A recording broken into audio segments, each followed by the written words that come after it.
தீத்து 3ஆம் அதிகாரம் 4-7 அந்த வசனங்களை கவனிச்சிங்கன்னா, தேவன் என்ன செய்தார், குமாரனாகிய இயேசு கிறிஸ்து என்ன செய்கிறார், பரிசுத்த ஆவியானவர் என்ன செய்கிறார். அல்லேலூயா. ஸோ இந்த பிதா குமாரன் பரிசுத்த ஆவியினுடைய செயல்களை தீத்து 3:4-7 பார்க்கிறோம். ஸோ நிறைய வசனம் இருக்குது, இது போதும். இப்போ இந்த போர்டில் இருக்கிற படத்தை பாருங்க. திருத்துவத்தை விலக்கி கூற ஒரு முக்கோண வடிவ படம் பயன்படுகிறது. அது த்ரீ கார்னர்டு ஒரு டயக்ராம். அந்த மேலே இருக்கிற டயக்ராமில் 2வது டயக்ராம், அதுக்கு என்ன பேருன்னா த ட்ரைகெட்ரா அப்படின்னா என்ன அர்த்தம்னா, த த்ரீ கார்னர்டு அது இன்டர்வோவன் 3 rings which cannot be separated. அதாவது உள்ளுக்குள்ள பிணைத்து இருக்கக்கூடிய 3 வளையங்கள், அவைகளை பிரித்தெடுக்க முடியாது. மேலே இருக்கிறவர் ஃபாதர் பிதா, கீழே இருக்கிறவர் குமாரன், ரைட்டில் இருக்கிறவர் ஹோலி ஸ்பிரிட். நீங்கள் பார்த்தீங்கன்னா ஃபாதர் யாரு, காட். பிதா வந்து தேவன். சன்னி யாரு, காட். குமாரன் யாரு, கடவுள். ஹோலி ஸ்பிரிட் யாரு, காட். நீங்கள் மேத்மெட்டிக்ஸில் வென் டயக்ராம் போடுவீங்க, 3 சர்க்கிள் ஒன்னோடு ஒன்று இன்டர்செக்ட் பண்ணும். இந்த படம் வந்திருக்கிறீங்களா, நடுவில் வந்து இன்டர்செக்ட் பண்ணுற ஏரியா, காமன் ஏரியா.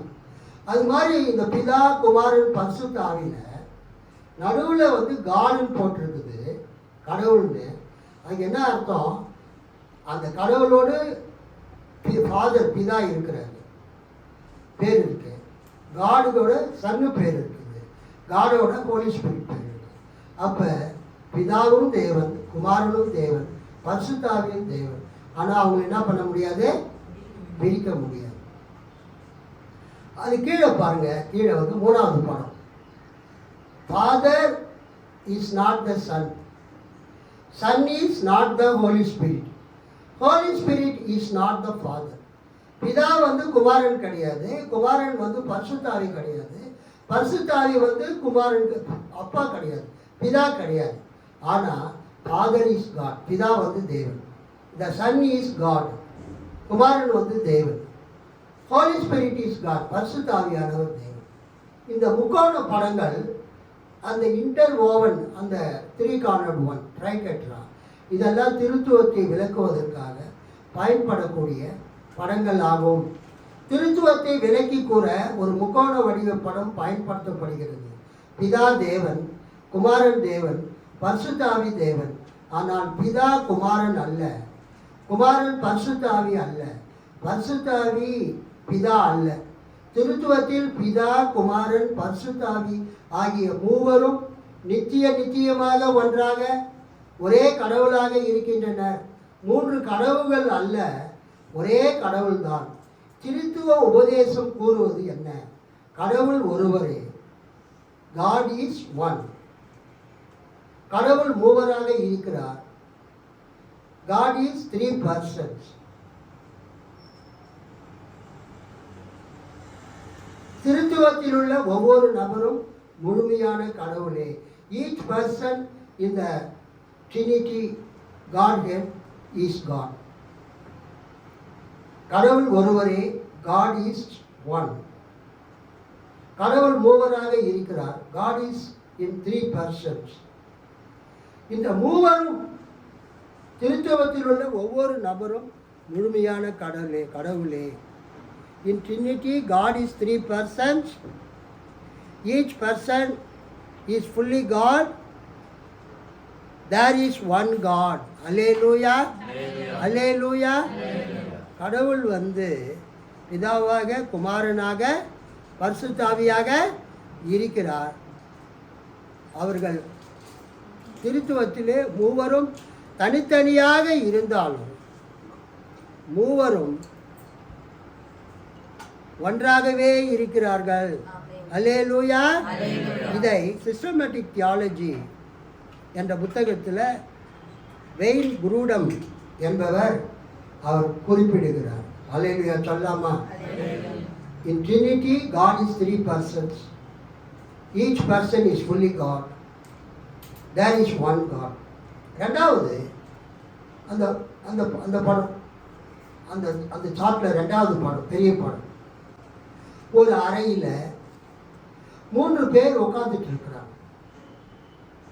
3 பேரும் ஒரே மாதிரி இருக்கிறாங்க. 3 பேருடைய தலையை சுற்றிலும் ஹாலோனா என்னது? ஒரு ஒளி வட்டம். நீங்கள் பார்த்துருக்கீங்களா?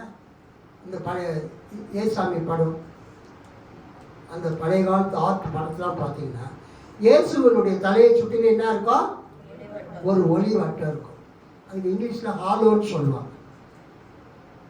ஸோ இந்த படத்துக்கு என்ன பேருன்னா ஹோலி ட்ரினிட்டி ஐகான், தூய திருத்துவத்தை விளக்கக்கூடிய ஒரு படம். இதை யார் வரைஞ்சதுன்னா ரஷ்யன் ஆர்த்தடாக்ஸ் சர்ச்சில் ஒரு துறவி இருந்தார். இங்கே எப்படி கேத்தலிக்கில் ஃபாதர்ஸுங்க இருக்கிறாங்களோ அது மாதிரி ரஷ்யாவில் இருக்கக்கூடிய கிரேக்க மரபு வழி சபை,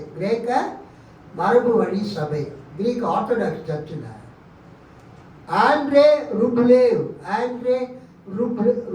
அப்படின்னு ஒருத்தர் இருந்தார். ஆண்ட்ரேனா ஆண்ட்ரூ, இங்கிலீஷில் ஆண்ட்ரூ, ரஷ்ய மொழியில் ஆண்ட்ரே. அந்த ஆண்ட்ரே ருப்லேவ்னு ஒருத்தர் இருந்தார். கிபி 1360 1430 வரைக்கும் வாழ்ந்தவர்.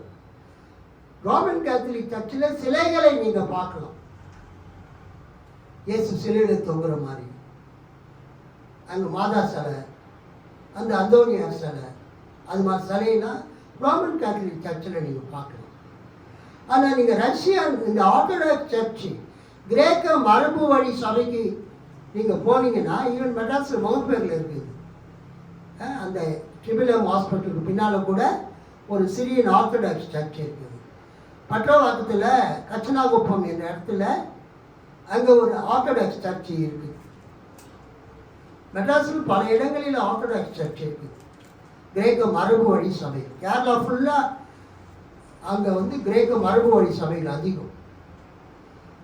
அந்த சபைக்கு போனீங்கன்னா அங்கே சிலைகள் இருக்காது.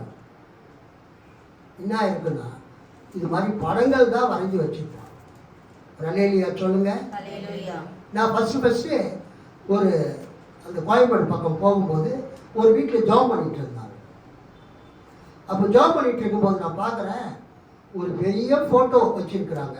அந்த ஃபோட்டோவுக்கு முன்னால் உட்காந்து அவங்க எல்லாம் ஜாப் பண்ணிட்டுருக்காங்க. நான் ஆச்சரியப்பட்டேன், இது என்ன இது ஹவுஸ் ப்ரேயரில் ஒரு பெரிய ஃபோட்டோ வச்சு ஜாப் பண்ணுறாங்க. ஆக்சுவலாக அவங்க யாருன்னா இந்த கிரேக்க மரபு வழி சபையை சேர்ந்தவங்க. Hallelujah. They belong to the Greek Orthodox church, கிரேக்க மரபு வழி சபை. அந்த சபையில் சிலையை வைக்க மாட்டாங்க, ஆனால் படங்களை வரைந்து வைத்திருப்பாங்க. அல்லேலூயா. அந்த படங்கள் சொல்லக்கூடிய சத்தியத்தை மக்களுக்கு போதிப்பாங்க. இப்போ நீங்கள் இந்த படத்தை பார்த்தீங்கன்னா என்ன, அது எதை காண்பிக்கிறது? நம்ம ஆதியாகம புஸ்தகத்தில் கர்த்தர் ஆபிரகாமை பார்க்க வர்றாரு. கூட 2 தேவதூதர்கள் வராங்க, 3 பேர் வராங்க இல்லையா?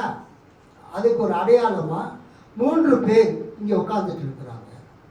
3 பேருமே ஒரே மாதிரி இருக்கிறாங்க.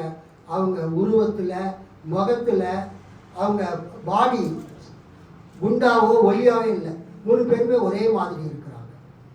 3 பேருடைய தலையிலே ஒளிவட்டம் இருக்கிறது, ஹாலும். ஆனால் 3 பேருமே நடுவில் ஏதோ ஒரு காரியத்தை பார்த்துட்டு இருக்காங்க. நடுவில் என்ன இருக்குன்னா திருவிருந்து பாத்திரம். அல்லேலூயா. அந்த திருவிருந்து பாத்திரம், த லார்ட்ஸ் கப், கர்த்தருடைய பந்தியிலே நாம் பயன்படுத்தக்கூடிய திருவிருந்து பாத்திரம். கொரோனாவுக்கு முன்னால் நம்ம ஒரே ஒரு பாத்திரத்தை தான் பயன்படுத்தணும். அப்புறம் ஒருத்தர் வாயில் வச்சது இன்னொரு வாயில் வச்சா கொரோனா வந்துட போகுதுன்னு பயந்துக்கிட்டு தான் நம்ம சின்ன சின்ன கப்பு யூஸ் பண்ணிட்டு இருக்கோம். இப்போ கொரோனாலாம் முடிஞ்சிச்சு, பழையபடி அந்த கப்பை நம்ம யூஸ் பண்ண ஆரம்பிச்சிடலாம், தப்பு ஒன்றும் கிடையாது. ஆனால் அந்த சின்ன கப்பில் ஊற்றி கொடுக்கும்போது குயிக்காக நம்ம என்ன பண்ணுறோம், சர்வ் பண்ணுறோம். அதுதான் நம்ம பார்க்குறோம். ஆனால் இங்கே இருக்கிறது திருவிருந்தில் பயன்படுத்தக்கூடிய ஒரே ஒரு பாத்திரம். அவர் பாத்திரத்தை எடுத்து இதை வாங்கி ஆசீர்வதித்து இதை வாங்கி பானம் பண்ணுங்கள், உங்களுக்காக சிந்தப்பட்ட என்னுடைய இரத்தமாய் இருக்கிறது, அநேகருடைய பாவங்களை மன்னிக்கக்கூடிய என்னுடைய இரத்தமாய் இருக்கிறது. அந்த திருவிருந்து பாத்திரம் அது சாலிஸ்ன்னு சொல்லுவாங்க, த லார்ட்ஸ் கப். அங்கே என்ன பியூட்டின்னா, ஒருத்தர் பிதா, ஒருத்தர் குமாரன், இன்னொருத்தர் பரிசுத்த ஆவியானவர். அவங்க தலை வந்து அந்த ஒளிவட்டம் இருக்கிறது. அந்த 3 பேருக்குமே ரெக்கைகள் இருக்குது பாருங்க, இருக்கா? தேவதூதர்களோட ரெக்கைகள் இருக்குது பாருங்க 3 பேருக்குமே. அந்த ரெக்கைகள் எதை குறிக்கிறது என்றால், இந்த 3 பேருமே பரலோகத்துக்குரியவங்க, ஹெவன்லி பீயிங்ஸ், டிவைன் பீயிங்ஸ், தெய்வீக மாணவர்கள். அங்கே ஃபுல்லாகவே அந்த படம் கோல்டு கலரில் வரைஞ்சிருக்கிறாங்க, அந்த பொன்னிறத்தில் கோல்டு கலரில். அது எதை குறிக்கிறது? தெய்வீகத்துக்கு அடையாளமாக இருக்கிறது. அல்லேலூயா. ஸோ இவங்க 3 பேருமே தெய்வீக மாணவர்கள், 3 பேருமே ரெக்கைகள் இருக்கிறது, பரலோகத்துக்குரியவர்கள், பரலோகத்தில் வாசம் பண்ணுகிறவர்கள். ஆனால் 3 பேருமே அவங்களுக்கு நடுவில் வைக்கப்பட்டிருக்கிற அந்த திருவிருந்து பாத்திரத்தையே பார்த்து கொண்டிருக்கிறாங்க. அது எதை குறிக்கிறது? இயேசு இந்த உலகத்துக்கு வந்து சிலுவையில் அறையப்பட்டு இரத்தத்தை சிந்தி மரித்து இந்த உலகத்துக்கு ரட்சிப்பை கொடுக்க வேண்டும் என்கிற அந்த மீட்பின் காரியத்தை, ரட்சிப்பின் காரியத்தையே பிதாவும் குமாரனும் பரிசுத்தாவியும் பார்த்து கொண்டு இருக்கிறார்கள். அல்லேலூயா. அதைத்தான் இந்த படம் காண்பிக்கிறது. திருத்துவத்தை விளக்க ஏறத்தாழ 6 மாதிரிகள் பயன்படுத்தப்படுகின்றன. ட்ரினிட்டியை எக்ஸ்பிளைன் பண்ணுறதுக்கு 6 மாடல்ஸ் யூஸ் பண்ணுறாங்க. அதில் ஒரு மாதிரி என்னன்னா, கப்பத்தோக்கிய தந்தையர்கள், கப்பதோஷியன் ஃபாதர்ஸ் பயன்படுத்திய பெரிகோரசிஸ் தத்துவம் முதலாவது ஆகும். இந்த தத்துவத்துக்கு பேர் பெரிகோரசிஸ் தத்துவம். இந்த தத்துவம் திருத்துவத்தில், நல்ல கவனிங்க, இந்த தத்துவம் திருத்துவத்தில் உள்ள 3 நபர்களில் ஒருவர் மற்ற இருவருடைய வாழ்க்கையில் எவ்வாறு பங்களிக்கின்றார் என்பதாகும். இது ஆங்கிலத்தில் மியூச்சுவல் இன்டர்பெனிட்ரேஷன் என்று அழைக்கப்படுகிறது. மியூச்சுவல் இன்டர்பெனிட்ரேஷன் என்று அழைக்கப்படுகிறது. பெரிகோரசிஸ் refers to the manner in which 3 persons of the Trinity relate to one another. The concept of perichoresis allows the individuality of the persons to be maintained, while insisting that each person shares in the life of the other two. An image often used to express this idea is that of a community of being. See, இந்த 3 பேரும் ஒரே அறையில் ஒரே அந்த திருவிருந்து பாத்திரத்தை நோக்கி, கிறிஸ்துவின் சிலுவை மரணத்தை நோக்கி, அதையே உற்று நோக்கி சிந்தித்து கொண்டு இருக்கிறார்கள். அவங்க அட்டென்ஷனை ஒருத்தர் இந்த பக்கம் ஒருத்தர் அந்த பக்கம்லாம் பார்த்துட்டு இல்லை. 3 பேருமே எதை பார்க்குறாங்க? திருவிருந்து பாத்திரத்தையே பார்க்குறாங்க. அப்போ இது என்னன்னா, an image often used to express this idea is that of a community of being in which each person, while maintaining its distinctive identity, penetrates the others and is penetrated by them. என்று Alistair McGrath என்பவர் Christian theology and introduction என்ற புஸ்தகத்தில் குறிப்பிட்டிருக்கிறார். இதை நான் தமிழ் அப்படியே சொல்கிறேன். கிபி 15ஆம் நூற்றாண்டில் ஒரு ரஷ்ய நாட்டு ஓவியர் ஆண்ட்ரே ரூப்லேவ் ரஷ்ய மரபு வழி திருச்சபையின் ஆலயத்தில், ஈஸ்டர்ன் ஆர்த்தடாக்ஸ் சர்ச்சில் தூய திருத்துவத்தை, Holy Trinity, perichoresis a community of being, mutual interpenetration போதனையின் அடிப்படையில் பிதா, குமாரன், பரிசுத்த ஆவியானவர் ஆகிய 3 ஒன்றாக ஒருவரையொருவர் நோக்கி அமர்ந்து இருக்கும்படியாகவும், அவர்கள் 3 கிறிஸ்து சிலுவையில் மரித்து தனது இரத்தத்தை சிந்தி உலக மீட்பை ஏற்படுத்துவதற்கு அடையாளமாக அவர்கள் 3 மத்தியில் இருக்கிற திருவிருந்து பாத்திரத்தையே சாலிஸ் கப் ஆஃப் த லார்ட் நோக்கி கொண்டிருப்பது போன்று அந்த படத்தை வரைந்தார். திருத்துவத்தில் மூவரும் ஒரே காரியத்தையே முழு மனதுடன் செய்கின்றனர் என்று இந்த படம் விளக்குகின்றது. இதை Trinity and the Kingdom of God என்ற புத்தகத்தில் யூகன் மோல்ட்மன் குறிப்பிடுகிறார். பிதா, குமாரன், பரிசுத்த ஆவியானவர் ஆகிய மூவரும் சிருஷ்டிப்பிலும் மீட்பிலும் ஆற்றலை அருளுவதிலும் ஒன்றாகவே கிரியை செய்கின்றனர். கவனிங்க, பிதா எதை செய்கிறாரோ அதை குமாரனும் செய்கிறார். குமாரன் எதை செய்கிறாரோ அதை பரிசுத்த ஆவியானவரும் செய்கிறார். அல்லேலூயா. பரிசுத்த ஆவியானவர் எதை செய்கிறாரோ அதை பிதாவும் செய்கிறார். ஆக திரியேக கடவுளின் செயல்களை தனித்தனியே நாம் வேறுபடுத்தி பிரித்து பார்க்க முடியாது. ஒரே செயலை மூவரும் செய்கின்றனர். கைத்தட்டி ஆண்டவரை மகிழ்ச்சி. திருத்துவத்தில் பிதான்னு ஒருத்தர் இருக்கிறாரு, குமாரன் ஒருத்தர் இருக்கிறாரு, பரிசுத்த ஆவின்னு ஒருத்தர் இருந்தாலும் மூன்று பேரும் மூன்று வெவ்வேறு காரியங்களை செய்யல. மூன்று பேர் என்ன செய்கிறாங்க? ஒரே காரியத்தை செய்கிறாங்க. All the works of the triune God are indivisible. All the works of the triune God are indivisible. In Latin, it is called as omnia opera trinitatis indivisa sunt.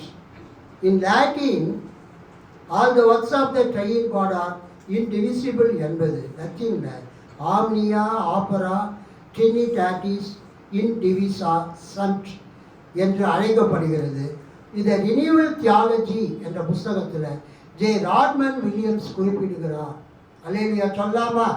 கடைசியா நம்ம முடிக்க போறோம். இந்த சார்ட்ல ஒரு படம் இருக்குது பாருங்க, கிரீன் கலர்ல இருக்கா? அது அயர்லாந்து, இங்கிலாந்து, ஸ்காட்லாந்து, அயர்லாந்து. இது மூன்றுமே தனித்தனி நாடுகளாக இருந்தாலும் ஒரே நாடுகளாக இருக்கிறது. அதுக்கு பேர் ஐக்கிய பேரரசுன்னு பேர். England, Scotland, Ireland. இதுக்கு மூணுத்துக்கும் பேர் என்னதுங்க? United kingdom, UK. அந்த மூன்று நாடுகளில் ஒரு நாடு அயர்லாந்து. அந்த அயர்லாந்துக்கு முதல் முறையாக சுவிசேஷத்தை அறிவிக்க சென்றவர் யார் என்றால் தூய Patrick, Saint Patrick.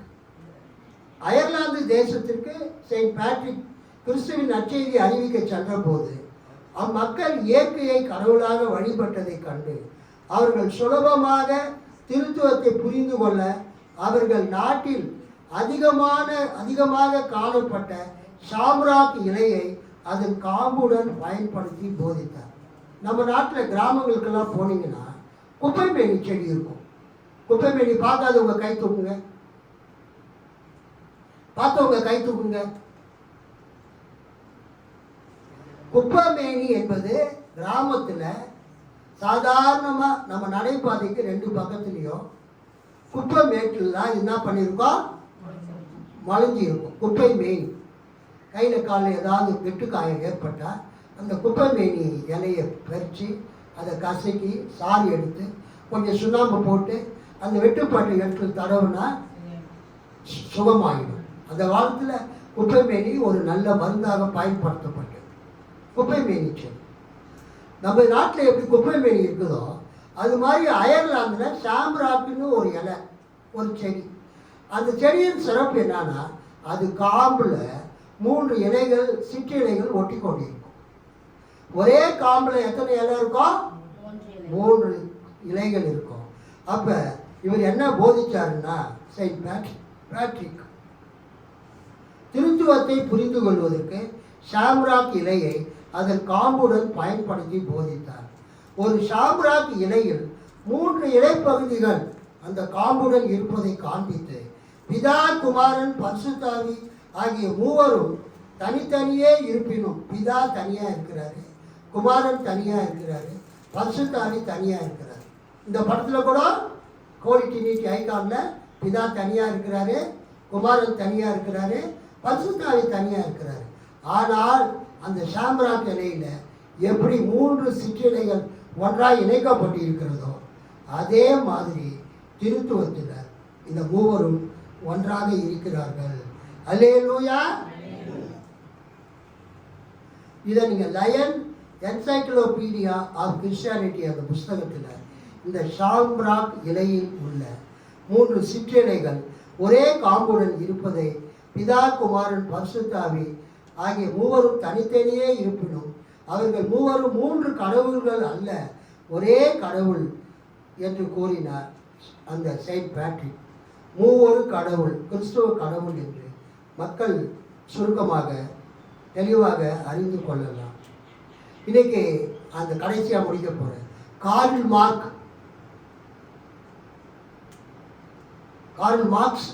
Marks communist சித்தாந்தவாதி, father of communism Karl Marx. அதே மாதிரி கார்ல் பார்த்துன்னு ஒருத்தர் இருந்தார். அவர் கிறிஸ்துவ இறையியலாளர். அவர் 1932 1967 வரைக்கும் கிறிஸ்துவ திருச்சபையின் போதனையை ஒரு புஸ்தகமாக எழுதினார், சர்ச் டாக்மேட்டிக்ஸ். அதை 12 வால்யூமாக வெளியிட்டார். அது பிறகு 13 நூல்களாக வெளிவந்தன. இப்போ அந்த கார்ல் பார்த்தினுடைய சர்ச் டாக்மேட்டிக்ஸ் கிறிஸ்துவ திருச்சபையின் போதனை 4 வால்யூமாக வந்திருக்கு. அதில் அவர் என்ன சொல்கிறாருன்னா, கார்ல் பார் சீர்திருத்த திருச்சபையின் ஒரு மாபெரும் இறையியலாளர், புரொட்டஸ்டன்ட் தியாலஜியர். அவர் எழுதின அந்த சர்ச் டாக்மேட்டிக்ஸ் திருச்சபையின் போதனை, கிறிஸ்துவ திருச்சபையின் போதனை, அது ஒரு மாபெரும் நூல், மேக்னம் ஓப்பஸ். திருத்துவ கொள்கையை விலக்கி கிறிஸ்துவ திருச்சபையின் போதனையை ஆரம்பிக்கிறார். ஒருவர் திருத்துவ கொள்கையை புரிந்து கொண்டால்தான் வேதத்தில் உள்ள இதர போதனைகளை அவரால் சரியாக புரிந்து கொள்ள முடியும் என்று கூறினார்.